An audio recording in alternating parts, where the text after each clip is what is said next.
Na, sziasztok! Mert lassan nyakunk van a grill szezon. Azért gondoltam, hogy jövök nektek egy jó kis grillezett tarjával, amit be fogunk pácolni. Méghozzá kicsit ilyen mediterrán, inkább görögösen. Csinálunk egy ilyen jó kis paradicsomos pácot hozzá. Úgyhogy most félre is tesszük ezt a húsát, és el fogjuk készíteni a pácot, amihez szükségünk van egy ilyen kisebb vörös hagymát, lereszelünk. Most ezzel nem nyújtom a videót. Lereszeltem a hagymát. Ami fontos, hát most még nincsen szezonja, nincsen primőr paprika, primőr paradicsom. Én most a jó kis édesanyám paradicsomlevét, mert ezt tudom, hogy jófajta paradicsomból készült, ugyancsak a darált paprikája, de szezonban a hagymát is daraboljátok össze, piros paprikát, a paradicsomot is, és beleteszitek egy ilyen kutterbe, egy darálóba, és összedaráljátok az olívaolajjal, még akár pici vizet is lehet hozzátenni, hogy jobban el tudja vinni, nem fog ártani. A pácnak nyugodtan bele lehet tenni, sőt, tehát az összes fűszert bele lehet tenni, és az egészet egy ilyen turmixba összekatyvaszolni. Mivel most még rohadrágák a Primor cuccok, ahhoz, hogy én ilyen pácokat csináljak belőle, úgyhogy én ezekből fogom, de ez csak egy támpont. Na, benne van a hagyma, ez paprika, egy olyan evőkanálnyi megy bele, paradicsomlé. Hát egy olyan közepes kápiát, ha beletesztek szezonba,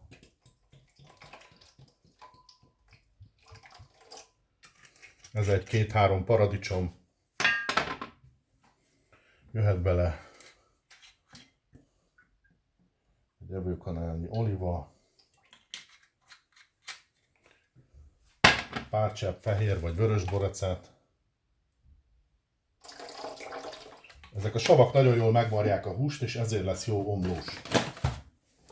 És hogy ellensúlyozzuk a savakat, teszünk bele egy pulpos evőkanál cukrot. Én most fokhagymaport használok, de ti nyugodtan tegyetek bele fokhagymát, az mehet bele bőven.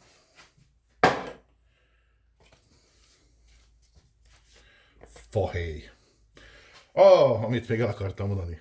Hát kb. A görög az egyetlen olyan nemzet, amelyik sertéshúsból is csinál gíroszt, és higgyétek el, iszonyatosan finom, és általában tarjából. Én dolgoztam görög étteremben, és ott tarjából csináltak a gíroszt. Eltetek még finomat, mert ők nem muszlimok, ők esznek sertést is, és nagyon szeretik is.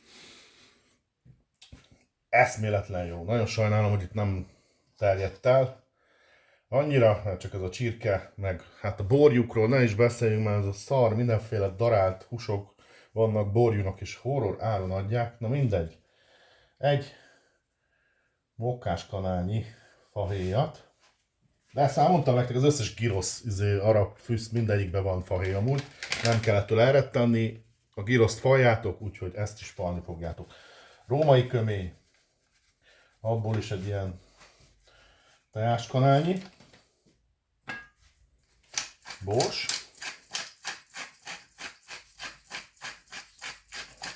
Jó, megborsozzuk. És tegyünk hozzá egy teáskanálnyi sót. És a lényeg, oregano. Ebből is mehet egy púpos teáskanál, csapott evőkanál.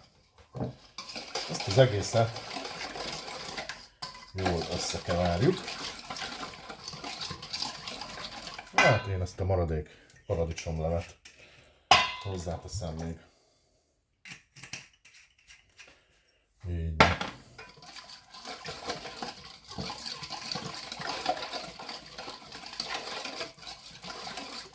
És nyugodtan meg is kóstolhatjuk.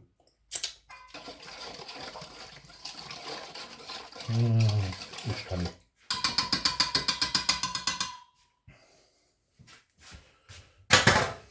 Na, elkészült a pácunk. Félretesszük. És itt van a csodás tarjánk. Tarja vásárlásnál mindig arra figyeljünk, hogy minél márványosabb legyen, minél több ilyen márványos zsírréteg. Egy még látszik, hogy ez a karajnak a legvége. Ha arrébb megyünk, ez már el fog tűnni, és csak sötétebb színű lesz. És ilyen únyi vastag szeleteket vágjunk. Ezt nézzétek. Na ez az, gyerekek, nézzétek meg. Ez a tarja.